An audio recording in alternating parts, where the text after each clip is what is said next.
Сонымен бізде бірінші топ осы жерде отырады, сағат тілімен санаймыз. Екінші топ қайнар серік топ, жасақтау алдында топ. Үшінші топ бізде думанды тобы, төртінші топ төлеген тобы. 1, 2, 3, 4 дегенде алдарыңызға сіздердің ақтарғыз береді. Тобыңыздың артын бір жаққа басып, күйеріп қойсаңыз, екінші жағында сіздер сын есімге елістеп жасайсыз. Бірінші топ сіздерде қандай сөз шықты? Білімді топ, жақсы. Екінші топ сабырларды, көңілді, өте жақсы. Төртінші топ төрегенділерде дайын. Айта қойды. Біздің тобымыздың аты көңілді, біздің ұранымыз көңілді жүрейік. Өте жақсы, көңілді жүрейік. Сабырлы болайық. Сабырлы жүрейік. Біздер бүгінгі сабақта, өткен тақырыпта біздер қандай тақырып көрсетеді? Көш атасы Қажымұқан. Бүгінгі тақырыпта біз Қажымұқан туралы алған білімімізді одан әрі жеткіземіз. Ол үшін мен сіздерге үй тапсырмасын сұрайын. Кез бен тірші болып араларыңызда кез келгеніңізде ақпарат түсіреді. Маған сіздер Қажымұқан туралы ақпарат. Көптеген қазақ деректері бойынша Қажымұқан өзінің 65 жасының өмір сүрген және ол қазақтың күш атасы балуан болып қазіргі оңтүстік Қазақстан жерінде Аружан.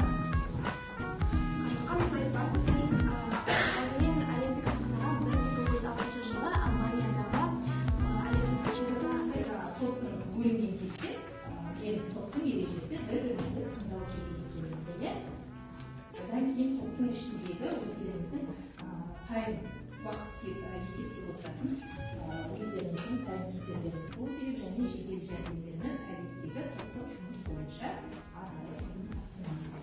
Қазір сіздерге оқулықтарыңыздың 135-ші аша ойыңыздар. 135-ші бетте 6-шы тапсырма жарайсыздар. Ендеше тыңдаймыз. 4-ші топ төрегелдің тобы дайын екен. Ал бұл сіздерге тапсырма мәтінді құрылымдық ерекшелігіне қарай талдау, жақсы. Бұл мәтіннің жанры мақала, стилі публицистикалық, аудиториясы Қажымұқан 1803 жылы Ақмола облысында туған. Және оның 148 алтын медалі, қол медалі және Жақсы. Олай болса, әр топ бүгін біздер бір-бірімізді осындай жетістік баспалдаған. Екінші топ туралы бағалап айта алыңыздар пікірлеріңізді. Бірінші сатыға топ, үшінші топты бағалаймыз. менің ойымша үшінші топта ауызбіршілік жақсы болды, бірақ олардың тапсырмалары толық орындалмады. Ал жақсы, жарайсыз. Фотокопия жасату. Үшінші топ, төртінші топты бағалаймыз. Барлығы дұрыс. Сондықтан мен оларды бірінші сатыға қойдым. Қарап аламыз. Қажымұқан туралы бейне. Кезінде әлемдік түрік палуандардың мықтылары жоқ сияқты көрінетіндігі соншалық, ол жаққа өзге ел спортшылары аяқ баспайтындар.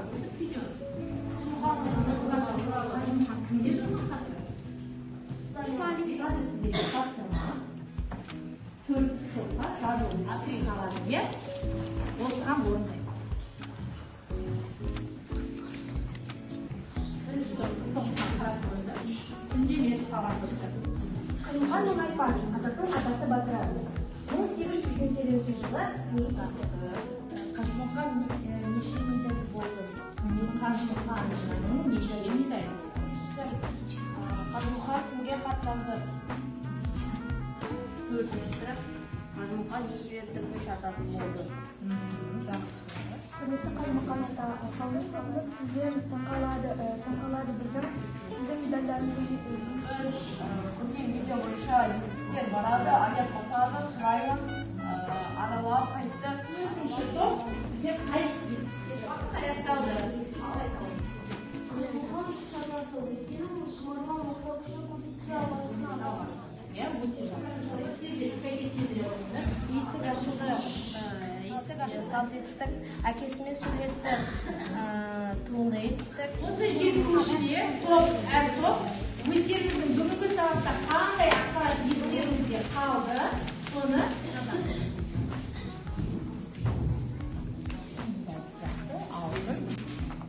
Қажымұқан күш атасынан 1983 жылы дүниеге келді. Бірге отырсаңыз, қандай арманыңыз бар? Сол кезде менің артымда да менің орнымды басатын чемпион әлем чемпиондары өзі кімдерді білеміз? Сергей сияқты 6 медаль иегерлері болды. Сала қойыңыздар.